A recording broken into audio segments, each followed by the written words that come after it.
할렐루야. 저는 오늘 우리가 함께 이 교독한 창세기 5장 21절부터 31절의 말씀을 통해서 하나님과 동행하는 삶이라고 하는 그런 제목으로 말씀을 나눌 때에 하나님과 동행하는 삶이란 과연 어떤 삶을 의미하는 것일까? 하나님과 동행하는 삶에는 어떤 축복이 있는 것일까? 우리 깊이 한번 생각하면서 우리 말씀을 나누고자 합니다. 저는 지난 주간 교회 이전을 준비하면서 또 이사를 준비하면서 참으로 힘들고 어려운 그런 시기를 보냈습니다. 마음적으로 마음이 울적하고 또 짐을 정리하면서 생각되어지는 여러 가지 일들로 인해서 마음이 많이 복잡했습니다. 제가 이렇게 짐을 준비하다 보니까 40년 전에 그 준비했던 미국에 가지고 오면 한 번이라도 불어볼까 하고 사왔던 그 독일제 하모니카가 그냥 그대로 있는 것이었습니다. 찾아보니까. 그래서 그것을 한번 불어보는데 40년 동안 한 번도 안 불어봤으니까 나야 살던 고향이나 오빠 생각 그런 거밖에 겨우 부를 수밖에 없는 거예요. 그러다 마음이 너무나도 심적으로 괴로워서 이렇게 이런 생각이 들었습니다. 나는 과연 누구와 동행하는 삶을 살고 있는 것일까? 내가 과연 정말 하나님과 동행하는 삶을 살고 있는가 생각하면서 추성수의 동행이라는 곡을 한번 이렇게 찾아봤습니다. 그랬더니 그 동행이라는 곡이 저에게 얼마나 감동을 주는지 제가 다시 한번 하나님과 동행할 수 있는 그러한 귀한 기회를 가졌기에 우리도 다시 한번 오늘 지나간 노래지만 여러분이 추성수의 동행을 한번 들으시면서 왜 우리가 하나님과 동행해야 되는지, 우리의 마음이 어떤지, 여러분 자신은 어떤지 한번 잠시 이 추성수의 동행을 우리 한번 초청해서, 우리 추성수 집사를 초청해서 한번 그 노래를 들어보도록 하겠습니다.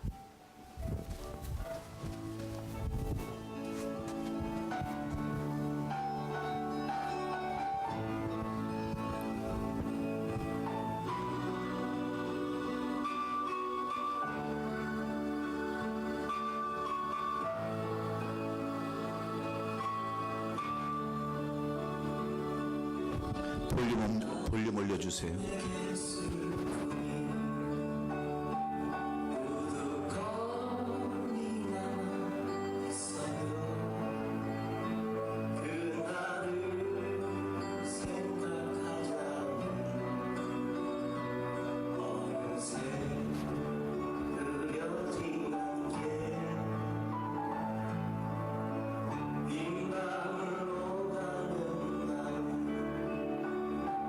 어디로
사랑하는 우리 성도 여러분, 여러분은 이 노래를 들으면서 여러분의 빈 가슴을 누가 채워줄 수 있다라고 생각하십니까? 여러분과 동행할 분은 누구십니까? 여러분을 가장 아름다운 곳으로, 가장 행복한 곳으로 여러분의 빈 마음을 채워서 여러분을 행복하게 해줄 동행자는 누구이십니까? 저는 사람도 아니요, 그 어떤 돈도 아니요, 우리 하나님인 줄로 믿습니다. 오늘 이 시대를 살아가는 우리들은 독일의 철학자였던 하이데거가 말한 것처럼 우리들은 다 고향을 잃어버린 자들입니다. 풍족한 물질의 문명 속에 살면서도 부족함을 느끼고 동행자 없는 외로운 삶, 빈 마음을 가지고 살아가는 이유는 바로 우리의 마음속에 진정한 동행자가 없기 때문입니다. 그러나 우리가 사망의 음침한 골짜기를 다닌다 할지라도 해를 두려워하지 아니하고 평안의 삶을 살 수 있는 그 이유는 하나님과 동행 때문인 줄로 믿습니다. 하나님이 없는 영적인 그러한 부족함은 우리의 심령을 곤고하게 하고 메마른 삶으로 인도하기 때문입니다. 그래서 중국의 석학이었던 이모당 박사의 이야기가 생각이 납니다. 중국의 석학이었던 이모당 박사는 믿음의 가정에서 태어나서 미국으로 이민 와가지고 프린스턴에서 공부를 하고 거기 어디죠? 그 유명한 대학에서 그 하버드에서 철학을 강의했던 유명한 교수였습니다. 그가 중국 사람으로서 하버드 대학에서 철학을 강의했을 때 그는 육적으로 편안한 삶을 살 수 있었습니다. 그리고 지적으로는 많은 사람들에게 부러움을 샀던 그런 삶이었습니다. 그런데 그의 40년의 삶을 되돌아보면 그에게는 평안이 없었습니다. 기쁨이 없었습니다. 그래서 그는 타임지에다가 이런 고백을 했습니다. 내가 살아온 40년의 삶은 하나님이 없는 삶이었으므로 기쁨도 만족함도 없었다라고 그는 타임지에다가 그렇게 기록해 놓은 것을 저는 오래전에 읽어본 적이 있습니다. 자신의 마지막 남은 여생을 함께할 동행자를 비로소 찾아서 이제는 나는 나의 동행자를 찾았다라고 다시 한번 삶을 회복하고 신앙을 회복했던 그 고백을 통해서 오늘 우리는 무엇을 배워야 합니까? 오늘 우리에게 주신 이 본문의 말씀도 동일한 말씀입니다. 오늘 본문에 등장하는 에녹이라는 사람이 살았던 시대에는 가인의 계를 가진 그 사람들이 살았던 시대와 또 람에게 그 가족, 그 계보의 사람들이 동시대에 같이 살았던 그러한 시대입니다. 그런데 람에게 그 사람들은 그 아들들로부터 문명이 급속히 발달해서 목축을 통해서 그들은 물질의 풍요로움을 누리고 살았습니다. 그런 덕분에 그들은 음악을 통한 여유로움도 가지게 되었습니다. 또한 기계 문명을 통한 안락함도 이 람에게 가족들, 그 계보들은, 그 족속들은 가질 수 있었습니다. 그런데 문제는 이 람에게 아들들이 만들어 놓은 문명 속에는 하나님이 있질 않았습니다. 하나님이 없는 그러한 문명의 발달이었습니다. 그래서 그들은 물질 문명에 빠져들어가게 되었고 결국은 타락과 그들은 혼란 속에서 살아갈 수밖에 없었습니다.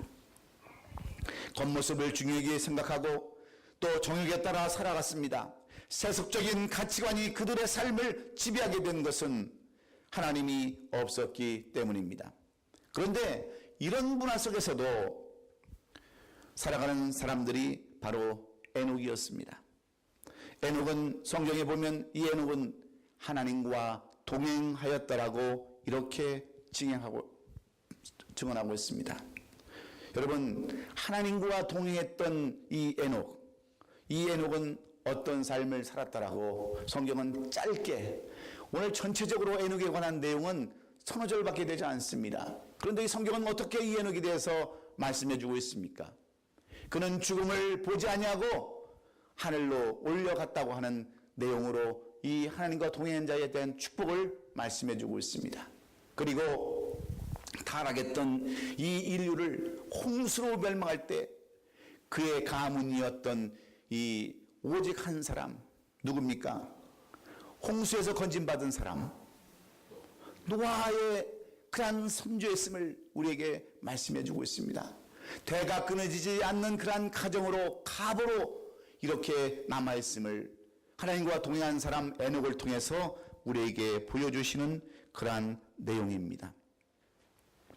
이것을 성경은 하나님과 동행했다라고 표현하는데, 에녹은 람에게 아들들이 만들어 놓은 그러한 문화와 문명 속에서도 신앙이 흔들리지 아니하고 하나님의 가치관으로 세상을 바라보았으며 자식들에게 300년 동안이나 이 하나님에 대해서 가르쳐 왔음을 말씀하고 있는 겁니다. 이것을 성경은 하나님과 동행했다 이렇게 얘기하면서 이 동행한 에녹의 복을 우리에게 소개해 주고 있는 것입니다. 그렇습니다. 하나님과 동행한다는 것은 마치 바다에 사는 물고기가 짠물 속에서 살지만 그 짠물에 흡수되지 아니하는 것처럼 우리도 험한 세상, 타락한 세상에 살지만 그런 것들에게 물들지 아니하고 하나님만을 바라보며 살아가는 것이 곧 하나님과 동행하는 것인 줄로 믿습니다. 세상 풍속에 젖어 살아가지 않는 것입니다. 그래서 사도 바울은 로마서 12장 2절에 우리에게 주시는 교훈의 말씀입니다. 너희는 이 세대를 본받지 말고 오직 마음을 새롭게 함으로 변화를 받아 하나님의 선하시고 기뻐하시고 온전하신 뜻이 무엇인지 분별하도록 하라고 우리에게 이렇게 권면해 주고 있습니다. 하나님과 동행한다고 하는 것은 무엇을 말하고 있습니까? 어느 목표를 향하여서 함께 간다고 하는 그러한 것이 바로 동행이라는 그러한 의미입니다. 요셉처럼 형제와 부모님에게 인정받지 못해서 정말 쫓겨다니고 핍박당하고 그럴 때에도 하나님만 바라보는 것, 그것이 바로 동행입니다. 보디발의 아내로부터 모함을 당하고 감옥에 갔어도 오직 하나님만 바라보는 것, 그것이 바로 하나님과 동행하는 그러한 삶입니다. 배신당하고 아픔당해도 위에 계신 하나님을 믿고 기다리는 것, 이것이 우리는 동행인 줄로 믿습니다. 그래서 아모스 선지자는 아모스 3장 3절에서 이 동행에 대해서 이렇게 말하고 있지 않습니까? 두 사람의 뜻이 같이 하는데 어찌 동행하겠느냐? 동행이라는 것은 두 사람의 뜻을 같이 하는 것이 동행이다라고 이렇게 우리에게 동행에 대해서 말씀하고 있습니다. 잘 내용을 설명해 주고 있는데, 동행은 한마디로 뜻을 같이 하는 것이 바로 동행이라고 하는 그러한 말입니다. 그러므로 하나님과 동행하는 삶이라고 하는 것은 하나님의 뜻을 알고 하나님의 마음을 깨달아야 함께 할 수 있는 삶입니다. 그래서 하나님의 마음을 가장 잘 알았던 예수님은 겟세마네 동산에서 어떻게 기도하셨습니까?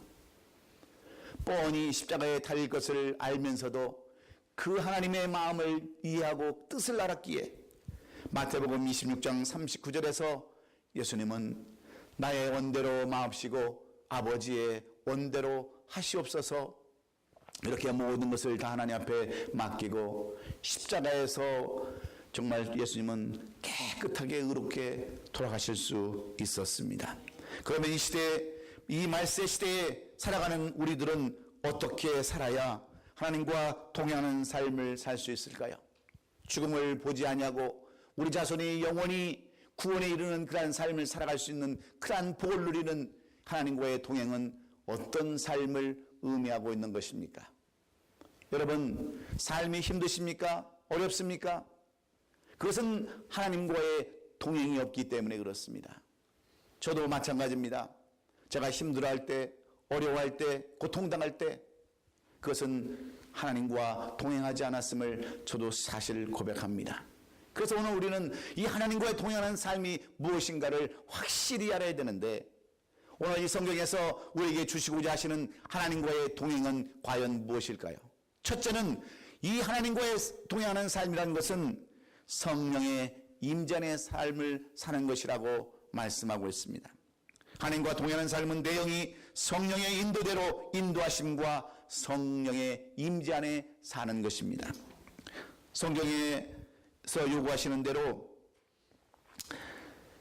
초점을 맞추며 살아가는 것이 성령의 임재 안에 살아가는 것입니다. 태초부터 하나님은 우리들에게 영혼을 사모하는, 영원한 나라를 사모하는 그러한 마음을 우리에게 불어넣으셔 주셨습니다. 우리의 생명이라고 하는 그러한 영을 우리에게 불어넣으셔 주셨는데, 살아있는 생명을 공급해 주어서 늘 하나님을 찾는 그러한 마음을 우리에게 주셨습니다. 그런데 하나님을 반역한 천사 루시퍼가 마귀가 되어서 공중권세를 잡고 인간으로 하여금 하나님과의 관계를 흐려놓고 말았습니다. 영적으로 하나님의 영과 마귀의 영적 싸움에 우리를 가운데 세우게 하셨어요.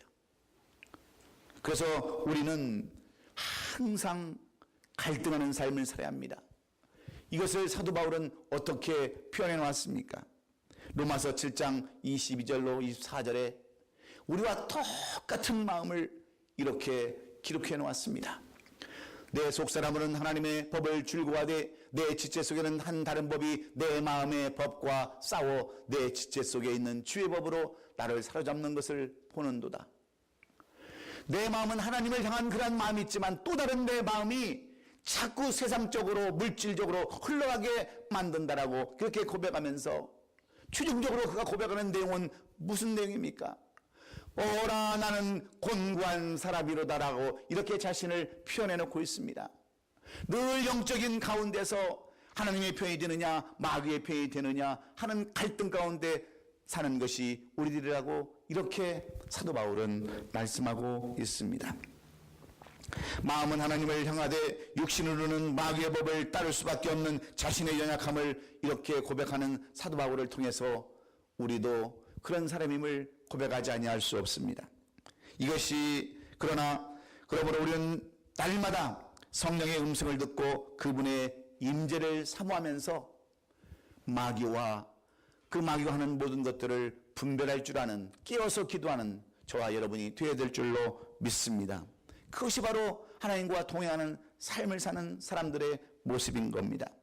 여러분, 에녹이 그 많은 300년 동안 세상 살면서 물질적으로 풍족하죠. 음악이 정말 그들의 마음을 사로잡죠. 기계 문명이 그들을 편하게 하는 그런 삶을 살면서도 그는 300년 동안 자기 식구들과 살면서 얼마나 많은 갈등 가운데 살아갔겠습니까? 얼마나 많은 유혹 가운데 그들이 살아갈 수 있었겠습니까? 그러나 에녹은 분명하게 하나님께서 그에게 새로운 이름, 그에게 아름다운 별명을 주셨습니다. 그는 하나님과 동행하는 사람이다. 죄 짓지 않냐고 유혹에 빠지지 않냐고 하나님의 뜻대로 성령의 임재하시는 대로 살아가는 사람이 바로 에녹이었음을 분명하게 우리에게 말씀해 줍니다. 그러면 우리는 다 성령의 사람들이 되어야 하나님과 동행하는 삶을 살 수 있는 줄로 믿습니다.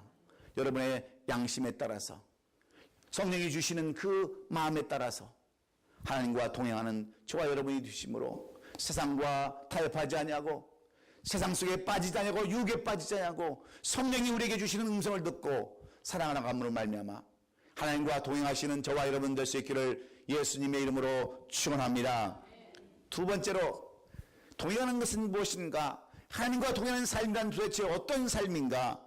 그것은 하나님을 기쁘시게 하는 삶입니다. 여러분, 동행은 하나님과 함께하는 것인데, 함께 가는 사람의 마음을 아프게 한다고 한다면, 여러분 피곤하게 한다면 그 길이 어떤 길이겠습니까? 그 길은 마음이 맞지 않는 길입니다. 서로 오해와 서로 아픔이 있는 그러한 길입니다. 여러분 한번 생각해 보세요. 두 사람이 여행을 가는데 서로 마음이 맞지 않습니다. 그러면 그 길은 여러분 여행길이 아니라 지옥길입니다. 서로 마음이 기쁜 마음으로 여행을 가도 피곤하고 힘든데 상대방을 힘들게 하고 괴롭게 한다면 어찌 그 여행이 아름다운 여행이 될 수 있겠습니까? 우리가 하나님과 동행한다고 하는 것은 하나님의 마음을 기쁘게 하는 것인데 그 하나님이 가장 기뻐하시는 것이 여러분 무엇일까요? 여러분, 하나님은 우리에게 가장 기뻐하시는 것을 이미 말씀하셨습니다. 우리에게 부탁하실 것이 있습니다. 하나님은 하나님을 알지 못해서 지옥으로 떨어지는 영혼을 가장 마음 아프게 생각하시고 안타깝게 여기시고 그들을 불쌍히 여기셨습니다.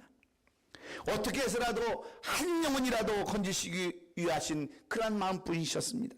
그래서 예수님을 이 땅에 보내게 하신 일이 영혼을 구하시는 일이셨는데 성경의 말씀을 보시면 예수님의 하루의 일과는 다 전도로 시작해서 전도로 끝났다고 해도 과언이 아닙니다. 전도는 예수님께서 이 땅에 오신 목적 그 자체이셨습니다. 그래서 엄밀히 말하면 예수님께서 십자가에 죽으신 것도 다 전도를 위한, 영혼구원을 위한 일이었습니다. 다시 부활하신 것도 영혼을 위한, 전도를 위한 목적이었습니다. 전도는 예수님이 죽고 다시 사시는 그 이유셨습니다. 그래서 사도 바울은 디모데후서 4장 1절로 2절에서 하나님의 앞과 살아있는 자와 죽은 자를 살판하실 그리스도 예수 앞에서 그가 나타나실 것과 그의 나라를 두고 엄히 명하노니 너는 말씀을 전파하라. 때를 얻든지 못하든지 항상 힘쓰라. 범사의 오래 참음과 가르침으로 경책하며 경계하며 권하라고 한 영혼을 귀히 여기라고 한 영혼을 살리라고 우리에게 이렇게 교훈해 주고 있습니다. 왜 그렇습니까? 이 전도하는 것, 영혼을 살리는 것이 바로 우리 하나님, 우리 주님이 원하시고 바라셨던 가장 기뻐하시는 일이었기 때문에 그렇습니다. 사랑하는 성도 여러분, 여러분에게 하나님의 동행하는 흔적이 있으십니까?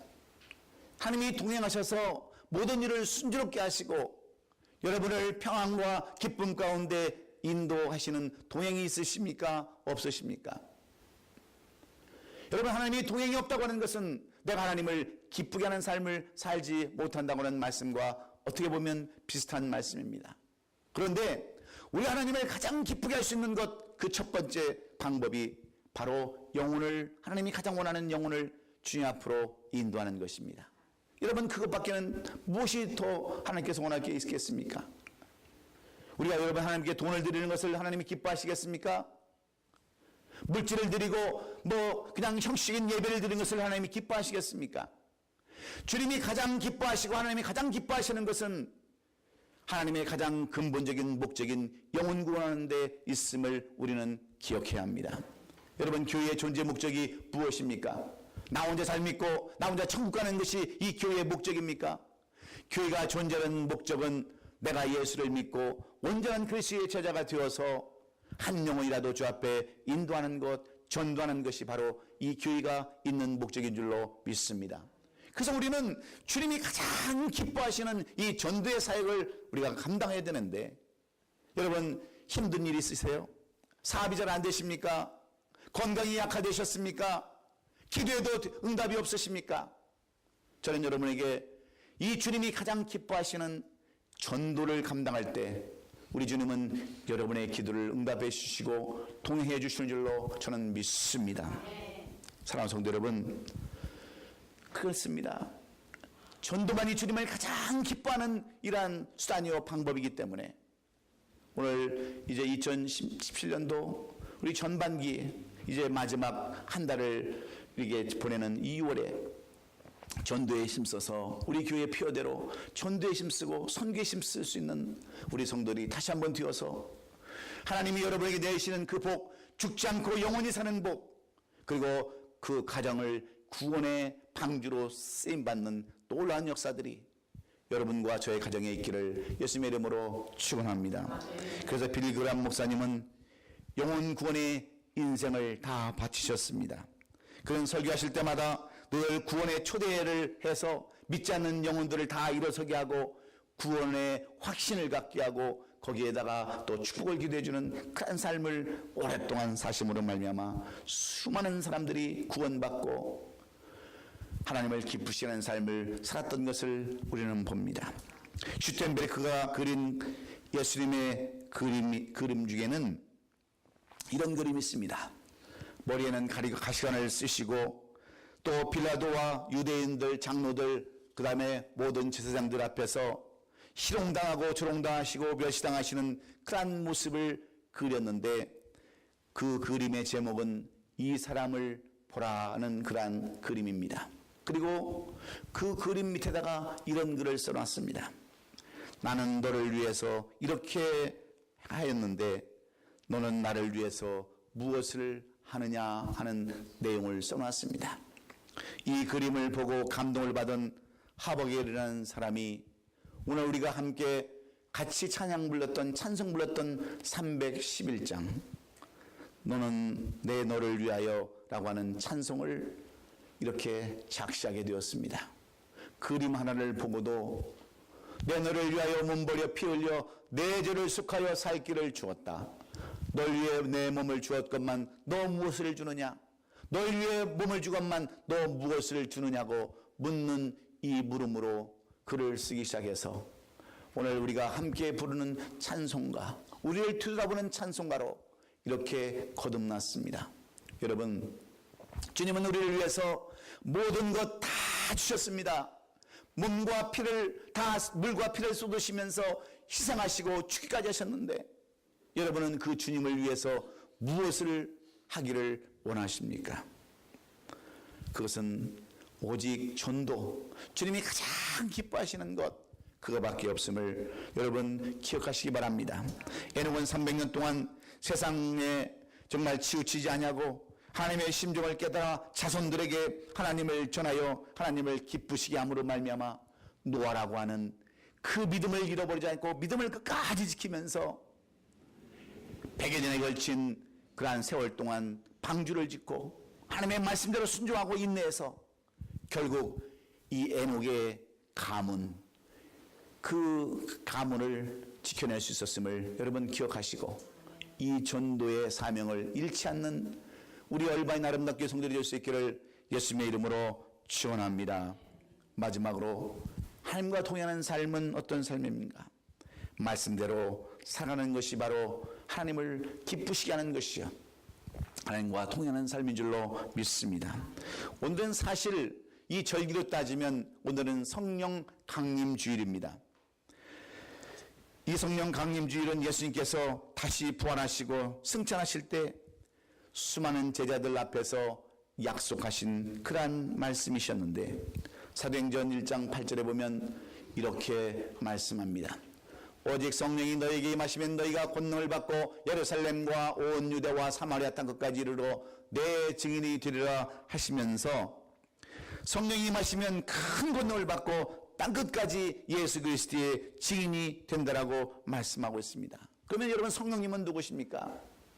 우리가 성령 하나님을 임의 이름을 부를 때 우리는 세 가지의 이름으로 하나님을 부릅니다.